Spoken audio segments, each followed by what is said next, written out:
Hola, bienvenidos, benvinguts. Os saludamos desde Barcelona virtualmente porque la pandemia nos está convirtiendo en seres virtuales. Este acto está organizado conjuntamente por el Institut Ramon Llull y la Feria Internacional del Libro de Guadalajara y nosotros estamos aquí en el Institut Ramon Llull de forma presencial y tengo la suerte de poder compartir charla con los escritores Jordi Soler y Anna Vallbona. Hola, bienvenidos. Hola. Hola. Jordi Soler, lo debéis conocer, pero nació en 1963 en La Portuguesa, en Veracruz, México. Creció en la selva mexicana, hijo de una familia catalana. Es autor de novelas traducidas a varias lenguas y también de libros de relatos, de ensayo y de poesía. Su último libro publicado es el ensayo Mapa secreto del bosque. Vive en Barcelona, la ciudad que abandonó su familia después de la Guerra Civil, y vive aquí desde hace 17 años. Exactamente. Y Anna Vallbona nació en 1980 en Montmeló, un municipio que está a unos 20 kilómetros al norte de Barcelona. Sí. Es escritora y periodista y ha publicado 2 poemarios y 2 novelas. Su último libro es la novela No soc aquí, que ganó el premio Llibres d'Anagrama de Novela y que se ha publicado en español con el título No estoy aquí, también en anagrama. Yo creo que es inevitable que empecemos hablando del coronavirus, porque parece que nada será igual, o sí, después de esta pandemia. Pero pasa que incluso los libros escritos antes cobran nuevos significados. Algunos hasta suenan proféticos. Por ejemplo, yo he hecho el ejercicio de leer con ojos del 2020 vuestros últimos libros. Tú, Jordi, en este ensayo Mapa secreto del bosque, hablas de un regreso a la naturaleza, de la necesidad de emboscarse, que es algo que mucha gente se ha planteado durante el confinamiento en grandes ciudades. Hoy mucha gente está redescubriendo lo de andar por la montaña, lo de vagar por el bosque, y escribes esto, que solo podrá escapar quien se refugie en el bosque. Lo dices de forma literal y metafórica. La protagonista de tu segunda novela, Ana, vive envuelta en un sentimiento de extrañeza, se siente espectadora de su propia vida. Y también la protagonista de tu primera novela, Joyce y las gallinas, se sentía distanciada de la realidad. Ahora todos nos sentimos un poco así, como si no perteneciéramos a este mundo que de golpe se ha vuelto tan raro. ¿Qué ha pasado?, os pregunto. ¿La pandemia ha puesto la lupa sobre aspectos que ya existían? Yo creo que sí. Yo creo que el encierro ante un enemigo que además podemos tener todos dentro, cualquiera, nos ha obligado a descubrir cosas que ya teníamos. Es curiosa la lectura que has hecho de esta parte de mi libro, porque tienes razón, hoy se lee de otra manera. Quizá Sí. Esta es una de las evidencias de que el mundo está cambiando en algunos aspectos. Yo personalmente encuentro el encierro muy alimenticio. Yo he aprendido un montón de cosas. En primer lugar, quizás siguiendo con la metáfora de la emboscadura, de meterte a un bosque para desenchufarte de la pantalla, esto he descubierto que, paradójicamente, al estar encerrado con mi mujer y mis hijos en el mismo espacio, nos hemos desconectado, nos hemos emboscado y hemos aprendido a convivir en otra versión de nosotros mismos. Es decir, al no tener que echar mano del WhatsApp, por ejemplo, cosa que hacemos en familia todo el tiempo, hemos pasado a comunicarnos frente a frente, cocinamos entre todos, comemos en la misma mesa, ¿no? En la mesa que es donde salen siempre los grandes proyectos y donde se solucionan todos los asuntos. Y esto es como un regreso a la vida pre-internet, ¿no? A la vida unplugged que teníamos antes del coronavirus. Yo, por otra parte, encuentro estupendo el encierro. Yo lo he pasado muy bien. Tengo la suerte de vivir en un sitio espacioso, eso es verdad, pero también tengo otros amigos en la misma situación que lo han pasado muy mal. Y yo de por sí vivo todo el tiempo bastante aislado. Paso la mayor parte del día en mi gabinete escribiendo y todo lo que he hecho es lo mismo que he hecho durante los últimos años de mi vida, pero rodeado de las personas que más quiero. Es decir, me parece una situación casi ideal. Pero a la vez más conectado que nunca con el mundo exterior a través de las pantallas, ¿no? ¿Estabais? Sí, bueno, con el mundo exterior, para ver qué está sucediendo con los índices coronavíricos que nos acechan todo el tiempo en el mundo de afuera. Pero en realidad yo no he ni siquiera aumentado mis dosis de Netflix, ni de noticiarios, de nada. Por otra parte, yo sigo oyendo CDs y viendo películas en DVDs y escribo mis novelas en libretas. Es decir, que yo ya estaba bastante preparado en el siglo pasado para lo que estamos viviendo ahora.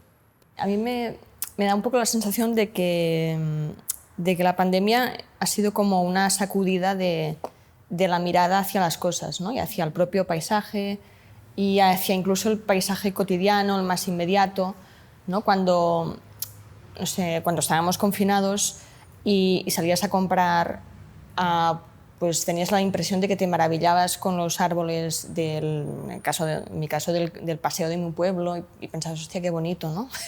Y nunca lo habías pensado tan claramente antes.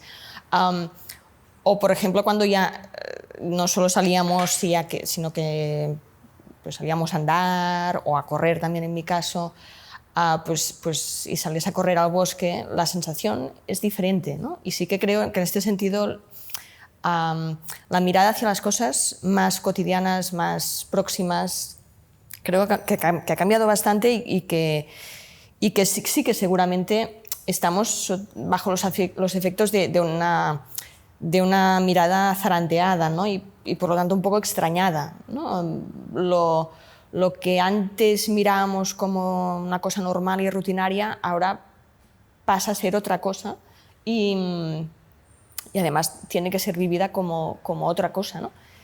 Y en mi caso con la novela también pasa que cuando estábamos confinados yo estaba repasando curiosamente la traducción al castellano de Concha Cardeñoso, una enorme traductora, y hay algunos pasajes en que la protagonista de la novela hace unas reflexiones alrededor de la normalidad, ¿no?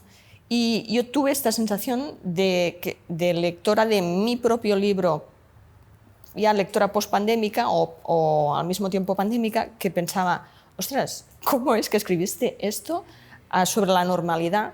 Porque ahora, efectivamente, lo normal ya no es lo mismo, ¿no?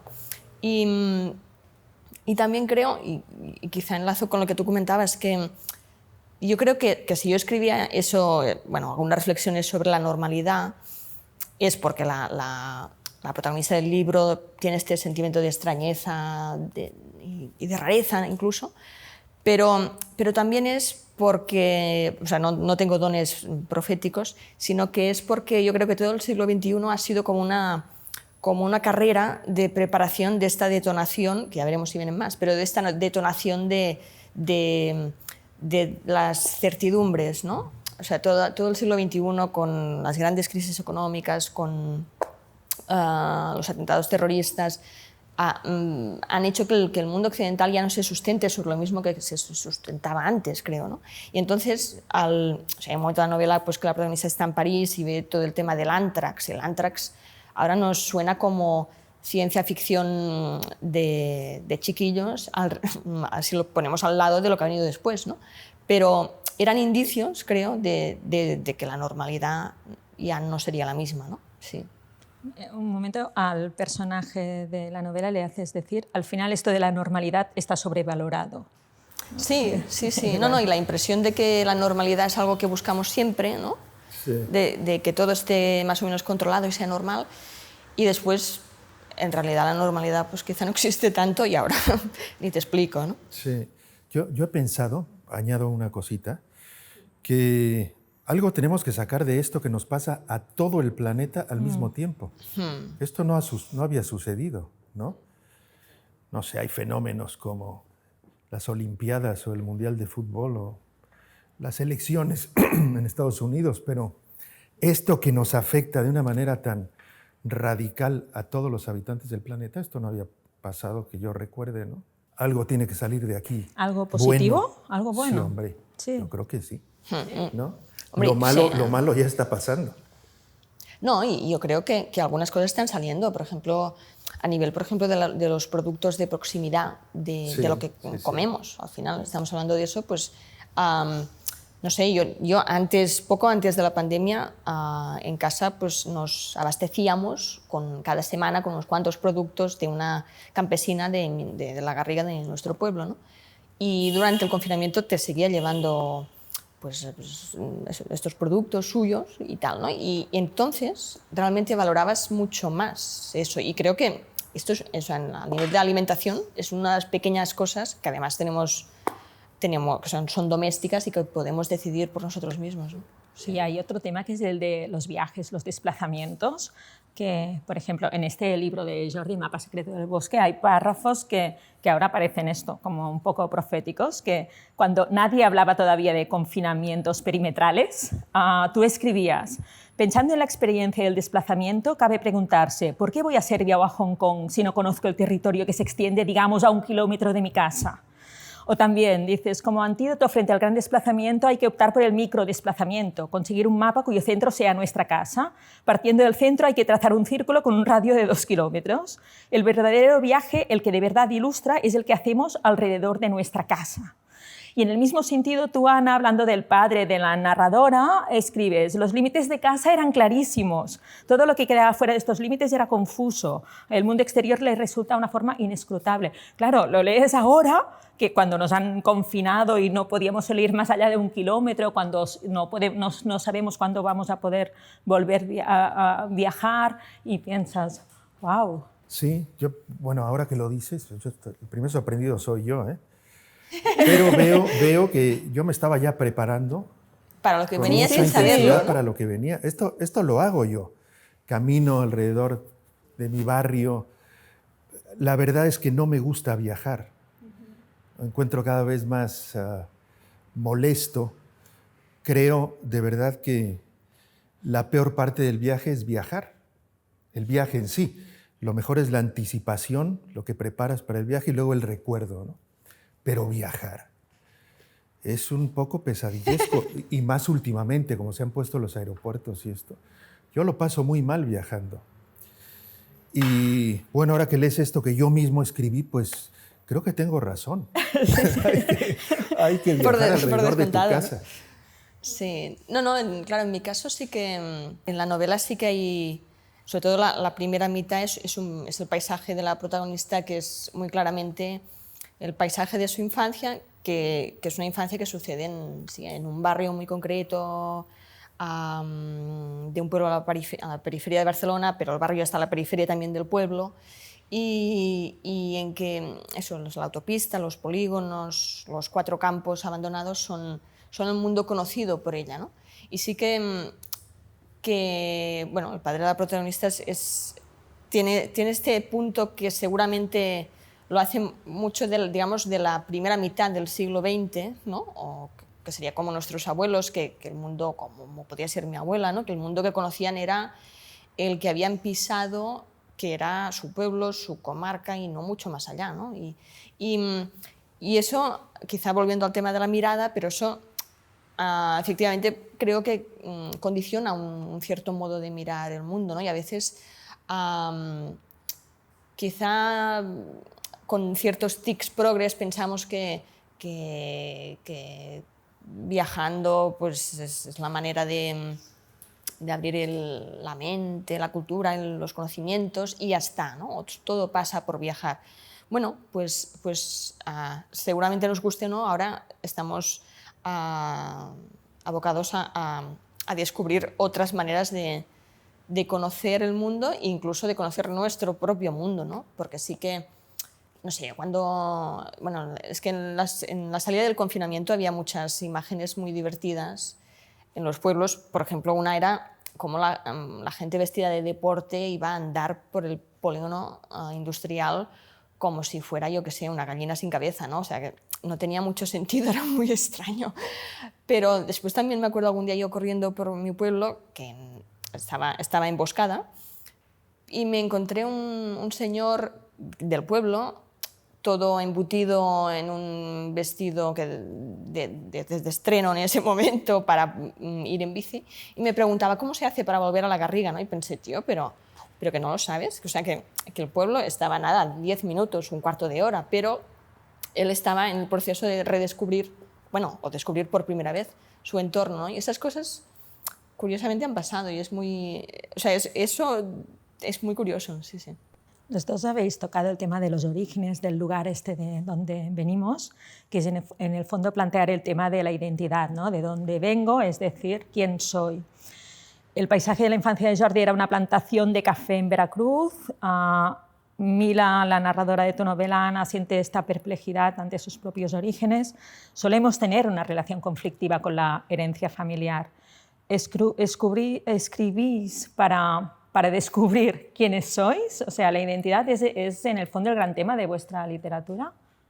En mi caso supongo que es uno de los temas que, o sea, me voy dando cuenta de que es uno de los temas, pero también tengo la impresión que con cada libro en el cual, pues claro, pones ciertas cosas de tu biografía o de la de al lado, porque tampoco, o sea, es una novela lo que he hecho y ya está, pero sí que suponen todo un proceso sobre todo de comprensión, ¿no?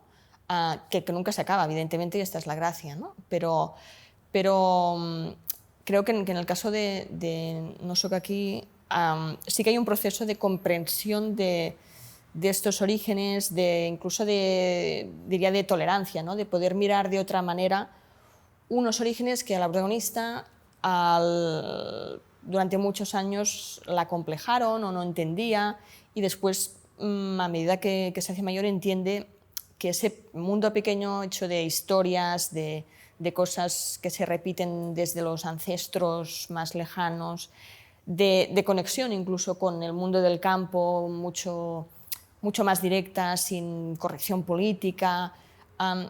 Ella se da cuenta de que todo este mundo tiene, bueno, que es el suyo, que de ahí ha vivido y que de ahí también ha sacado fuerza, ¿no? Y ha sacado historias, y ha sacado una lengua. Y supongo que no sé, a menudo entiendo las novelas como un viaje, en el buen sentido de la palabra, no el que nos lleva por aeropuertos, pero sí que un viaje de transformaciones posibles, ¿no? Y de poder ser otras cosas por las cuales no estabas programada. Y creo que Mila es un poco su historia, y a mí me gusta ver un poco también la vida así, ¿no? Que puedes encontrar otros caminos, y que seguramente lo que hay que aplicar es, no sé, imaginación y coraje. Bueno, yo tengo yo nací y crecí en un entorno pues listo para descifrarse. De hecho, he tratado de descifrar la extrañeza del lugar donde nací durante 4 libros. Acabo de terminar otro sobre ese tema, son novelas, en donde repaso una y otra vez esa plantación de café fundada por unos catalanes en un entorno en la selva mexicana donde se hablaba náhuatl, otomí, catalán y español. Con toda la diversidad que esto implica. Y bueno, sí creo que mis libros están llenos de autoanálisis, ¿no? He tenido que hacer... no he tenido que hacer. Me he dado cuenta que los libros, además de producirme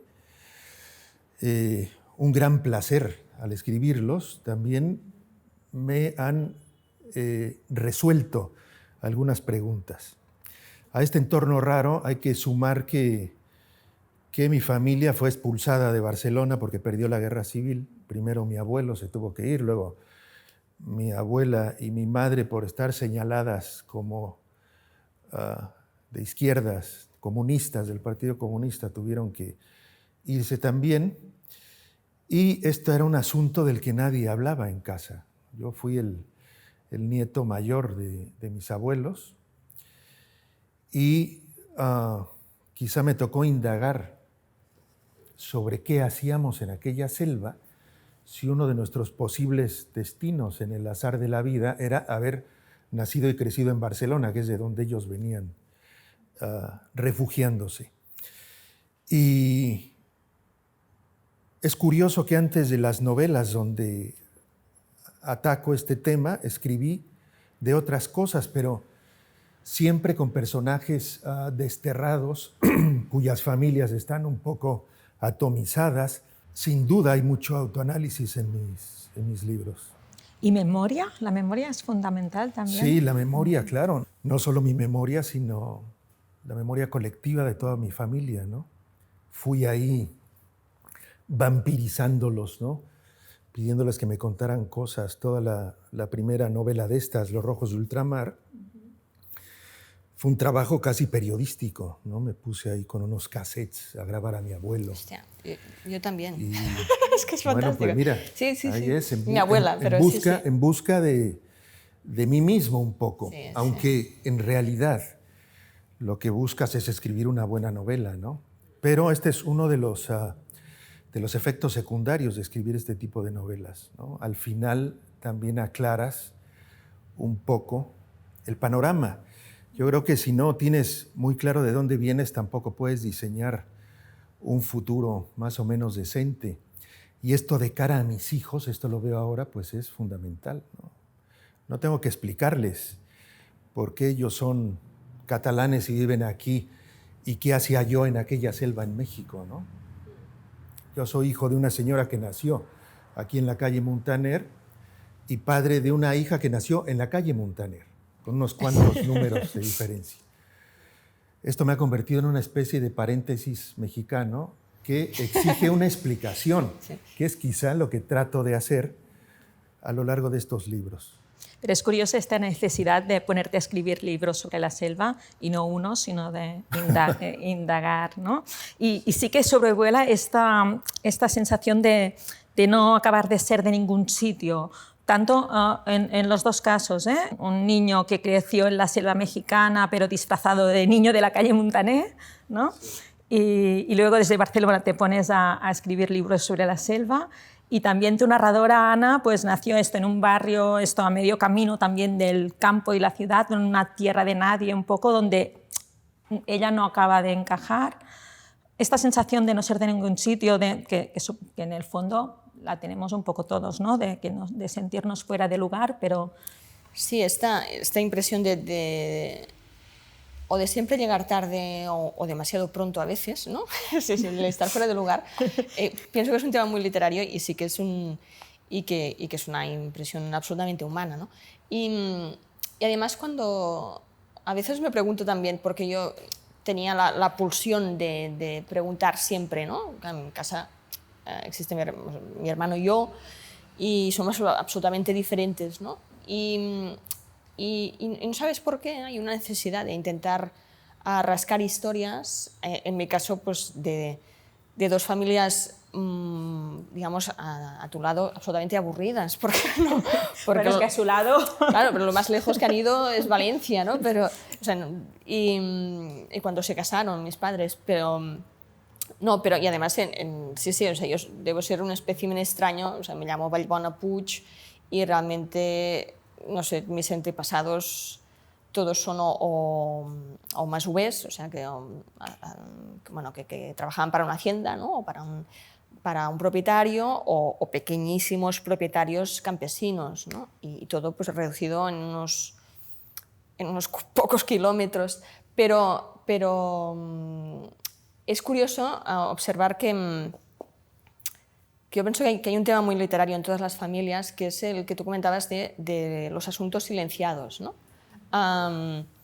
En mi novela aparecen silencios que a veces la protagonista rasca casi sin darse cuenta, por casualidad, rasca en el recuerdo también, ¿no? y en cómo ese recuerdo se imprime en ella cuando es pequeña y después cómo el recuerdo la acompaña y cómo ella misma lo transforma, ¿no? Pero al final la memoria no es una cosa perfectamente limpia y objetiva, sino que está muy sujeta, muy a menudo, a mentiras que que podemos hacer incluso inconscientemente, ¿no?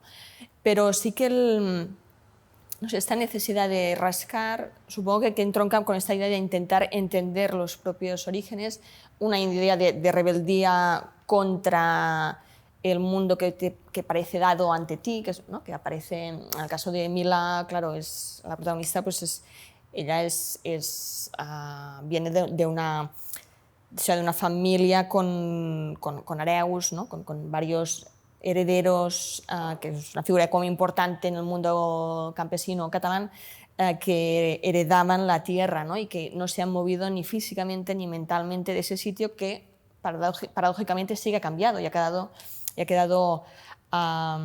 rodeado de polígonos industriales, pero hay un último espécimen de esa línea genealógica que es su padre, ¿no? Que encarna esta idea de formas de vida siempre las mismas, repetidas.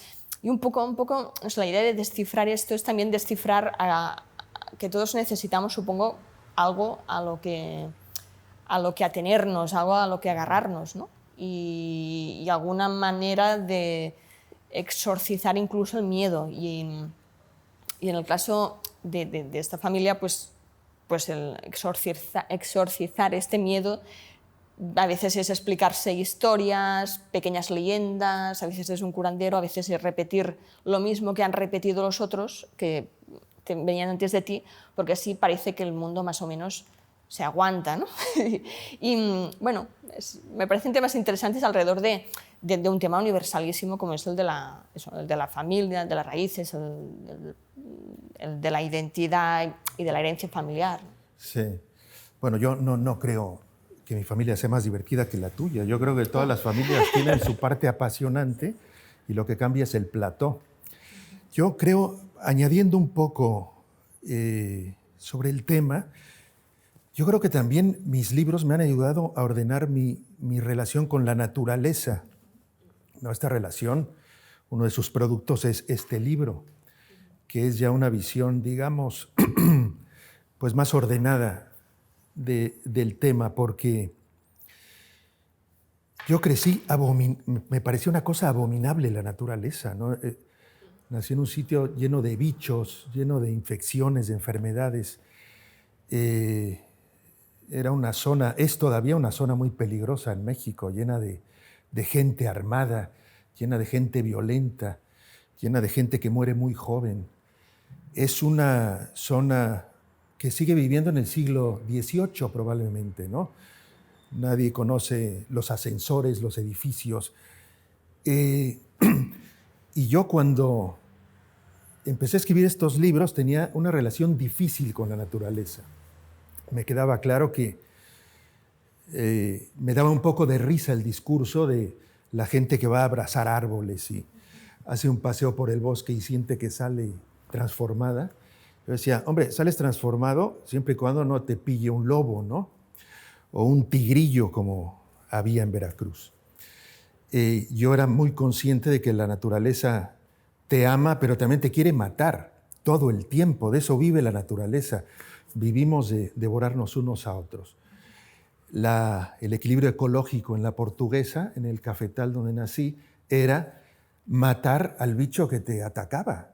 No podías andar con contemplaciones porque el bicho te mataba a ti.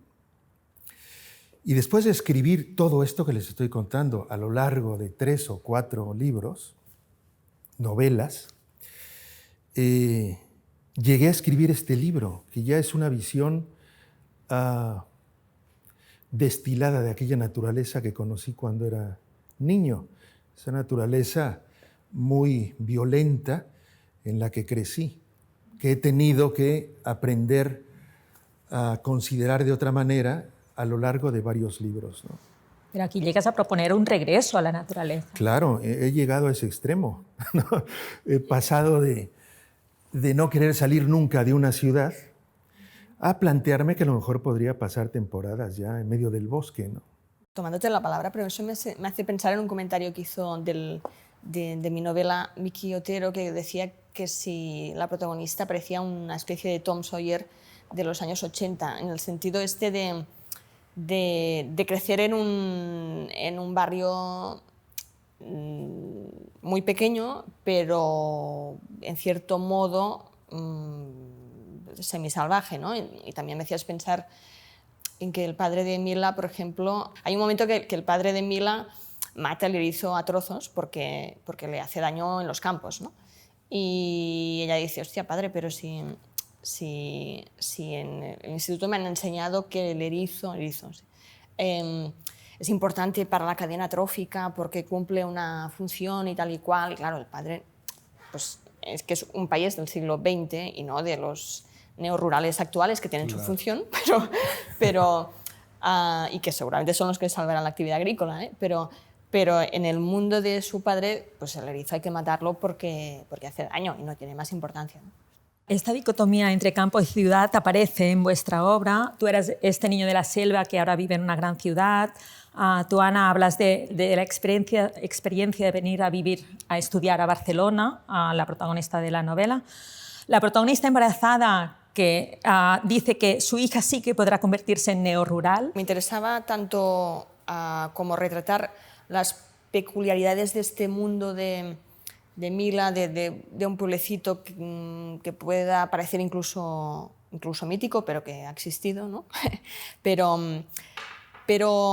al mismo tiempo como eso condiciona la manera como alguien va por el mundo, ¿no? Entonces, que sea alguien, Mila, mirara Barcelona de otra manera, ¿no?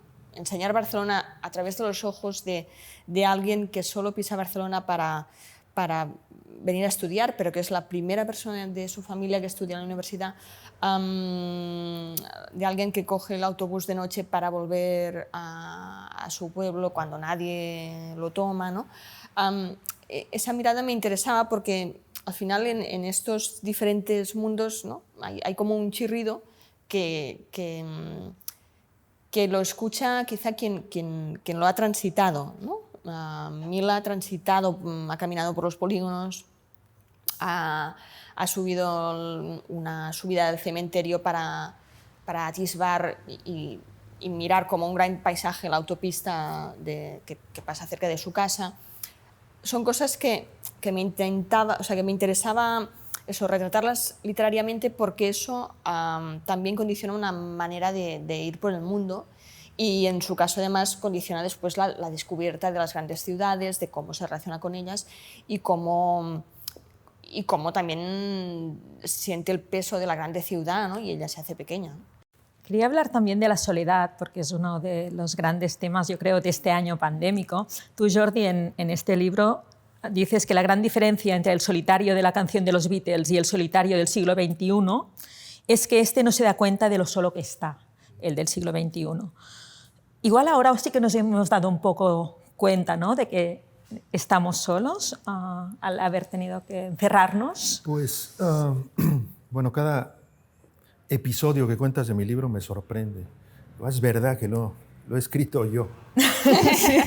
Esta es esa de la canción Eleanor Rigby de los Beatles, que dice All the Lonely People, que es toda la gente solitaria. Es una frase que siempre me ha llamado la atención, porque me preguntaba por qué un Beatle, el mundo viene a él, se fija en la gente solitaria, además que va caminando por una calle de Londres. Y pensaba que en el siglo XXI ya no nos damos cuenta de eso, porque nadie está atendiendo si la gente va sola o acompañada. En un autobús, por ejemplo, toda la gente va pegada a la luz del siglo XXI que sale por la pantalla, ¿no? La luz viene de ahí. Y no estoy seguro que el encierro nos haya quitado la soledad, ¿eh?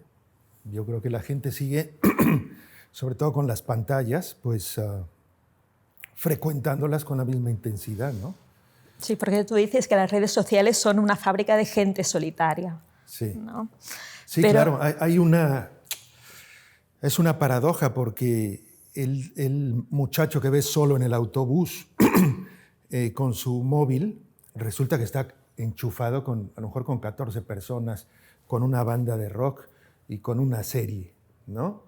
Es decir, de cierta manera está más acompañado que tú, que vas observándolo. Sin embargo, esto ya es parte del mundo virtual, pero en el libro también me pregunto si debemos seguir llamando al mundo virtual virtual, porque a lo mejor resulta que ya es más real que el mundo real, ¿no? ¿En dónde pasamos más tiempo? Pero que a lo mejor hay gente que pasa más tiempo en el mundo virtual y su realidad es esa, ¿no? De pronto baja al mundo ordinario y ya le parece una cosa muy aburrida, ¿no? No hay música, no hay cortes, no hay nada, no hay producción, no hay acción. Onomatopeyas. No te tienes que poner cascos, no se oye bien. Sí. No, pero al mismo tiempo se da como una escisión, ¿no? O sea, yo creo que todos conocemos casos de gente que en las redes sociales se comporta de una manera y en la realidad que llamamos física aún de otra, ¿no? O sea, eso sucede. O sea, que son dos mundos que a veces no casan.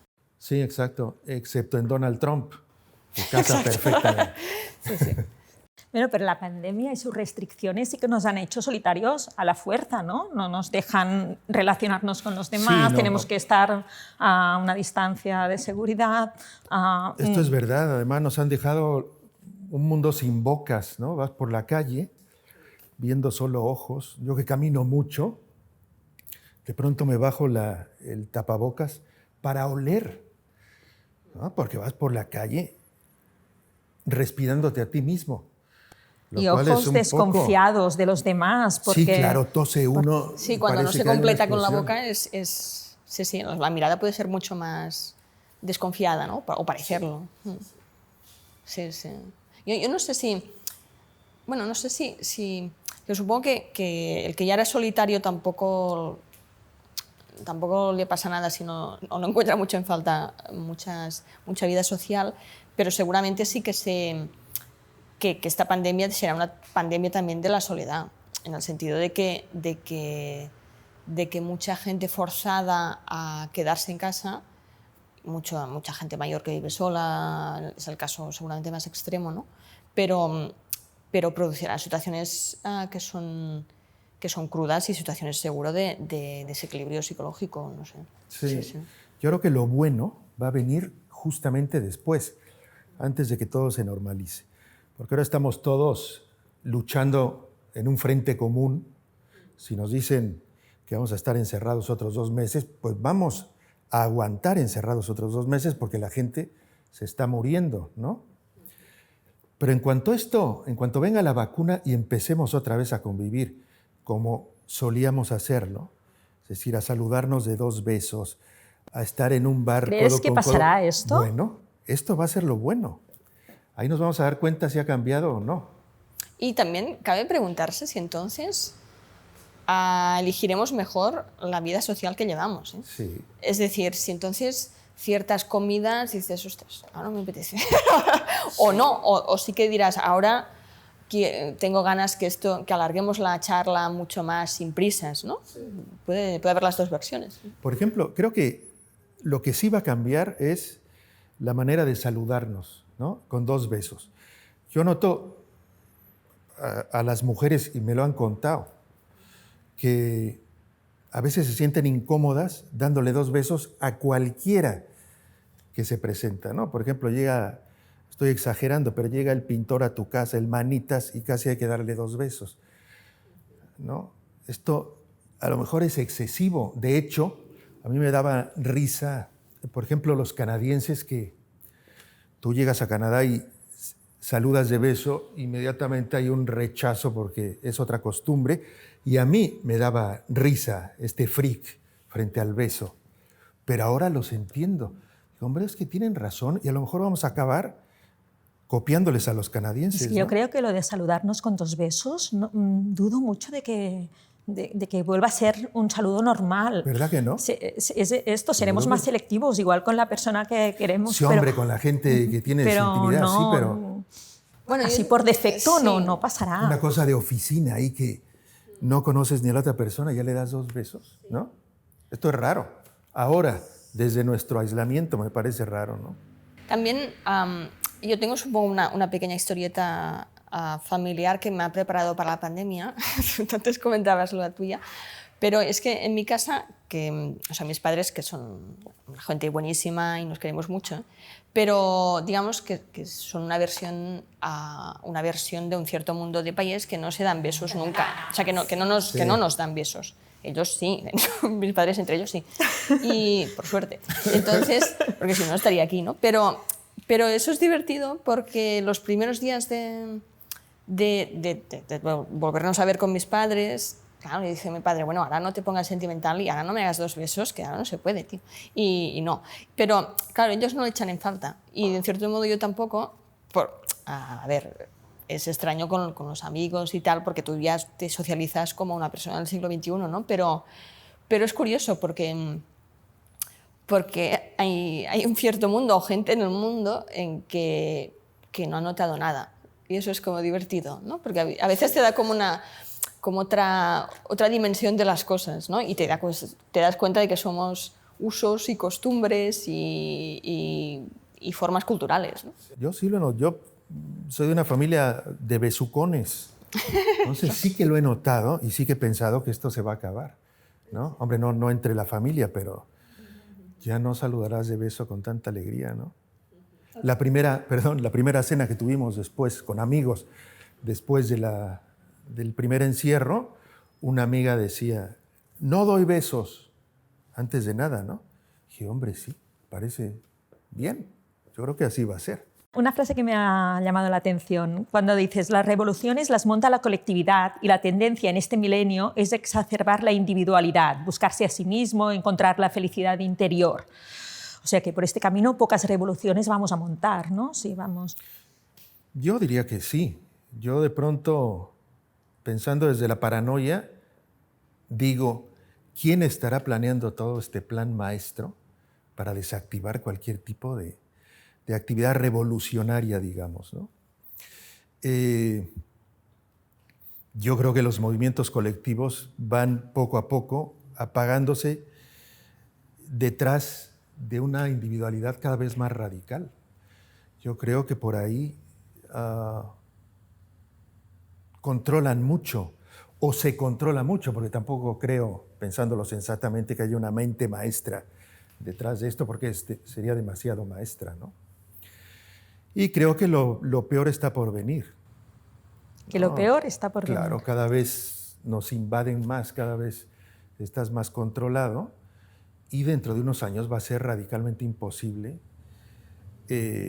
celebrar la diada si no quieren que se celebre la diada, ¿no? Cosas tan simples como esa, una manifestación.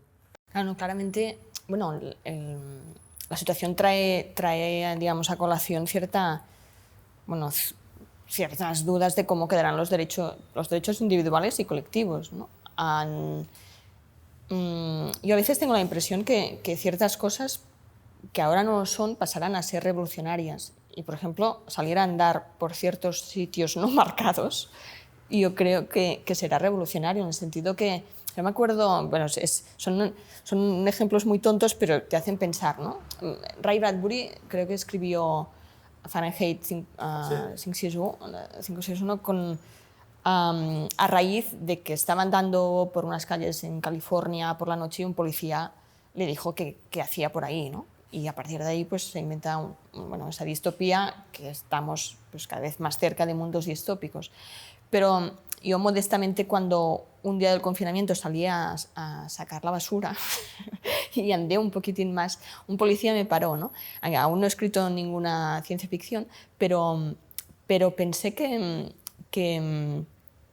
eso que a veces utilizamos como metáfora de literaria, ¿no? de explorar otros caminos, de explorar caminos no utilizados, no transitados habitualmente, pasará a ser cada vez más un acto revolucionario, en cierto modo.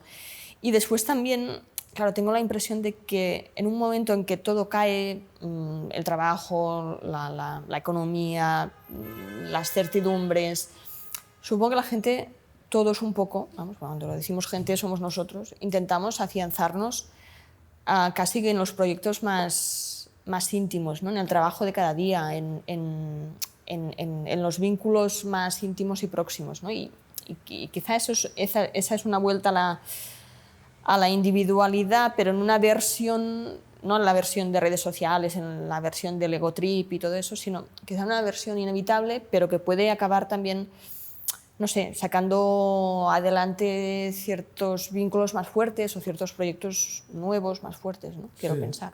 Bueno, tú lo has centrado perfectamente. Un acto revolucionario es ir por una ruta por la que nadie va o sacarte el tapabocas en la calle, ¿no? Esto es la revolución. Cuando piensas en la revolución que hacía el Che Guevara, pues te das cuenta de lo mucho que ha cambiado todo, ¿no? No tenemos ya ni el fusil del Che Guevara. No, y ahora seguramente el Che Guevara son lemas, son pegatinas, que es el tema, ¿no? El merchandising de todo, ¿no? Tengo muchos temas apuntados, pero se nos está acabando el tiempo. Solo quería preguntaros, ¿la literatura creéis que cambiará después de la pandemia? ¿Saldrán muchas novelas de todo esto que estamos viviendo? ¿Creéis que, incluso vosotros, creéis que el coronavirus contagiará vuestra literatura de algún modo? Pues yo creo que no. Yo no tengo ni siquiera la intención de momento de escribir sobre esto que está pasando, quizá porque estaba escribiendo una novela cuando nos confinaron y es la que sigo escribiendo ahora. No ha cambiado absolutamente nada, ni incluiré encierros, ni confinamientos, no, ni gente tapabocas. Que no pueda salir de su casa, ni tapabocas, no. Pero ahora nos resulta extraño leer una novela donde la gente va a cara descubierta, Bueno, donde se dan dos besos. Sí, o ver una serie. O ver una ¿no? serie, una película. La gente va por la calle amontonada. ¿Pero qué mundo era este? Sí, exacto. Sí. No sé, yo creo que evidentemente es un hecho que lo cambia todo y es un hecho mundial, como claro, que es un referente compartido por todo el mundo, sí, ¿no? Y por lo tanto eso sí que convierte este momento en algo absolutamente increíble, ¿no? Pero bueno, no sé, yo por lo que sí que estaba escribiendo antes, que era una novela en la que en cierto modo pasaba la muerte por ahí, no sé si escribiré de la pandemia, pero sí que tengo la sensación de que me fijaré muchas cosas de cómo la pandemia está cambiando también la relación con la muerte, ¿no? Eso sí. Después de eso seguramente aparecerán muchos dietarios de pandemia y habrá cosas súper interesantes y cosas que no, como pasa pues, con las novelas de la Guerra Civil catalana y española y mil cosas de estas, ¿no?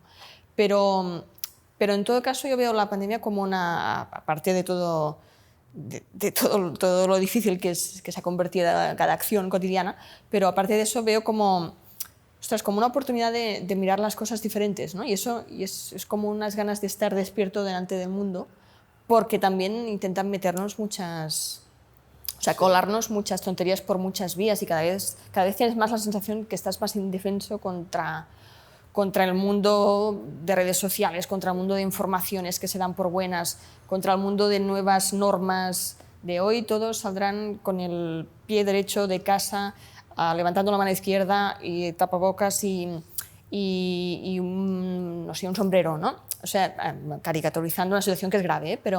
Pero sí que da la impresión de que a veces todas las normas, tienen mucho de mundo distópico que se asume como es lo que toca y no puede ser, ¿no? Sí. También hay una parte frustrante en el tema de narrar lo que está sucediendo, que a cualquier nivel es difícil contar esto porque nos está pasando a todos, ¿no? Yo pensaba el otro día, ¿a quién le podría contar yo lo que nos está pasando? ¿No? Es una cosa insólita, increíble, ¿no? Es verdad. Lo peor que ha pasado en muchos años. ¿A quién se lo vas a contar? Voy a tener que esperar a que nazcan mis nietos para que me pregunten bueno, qué la vida en Marte, esa época, ¿no? Porque mis hijos lo están viviendo conmigo. Mis amigos, no tengo a quién contarles. No, o tiene que llegar finalmente la vida en Marte, o sea, que se manifieste la vida de un marciano y... O no Claro, puedes lamentar... Exacto. O no podemos lamentarnos de mira qué me está pasando, qué cosa más grave que me está pasando, porque le está pasando a todo el mundo. ¿Qué me estás contando? Bueno, eso también te ahorra es un ciertos consuelo. rollos Sí. Nos han quedado algunos temas en el tintero, pero yo creo que ha resultado una charla muy interesante.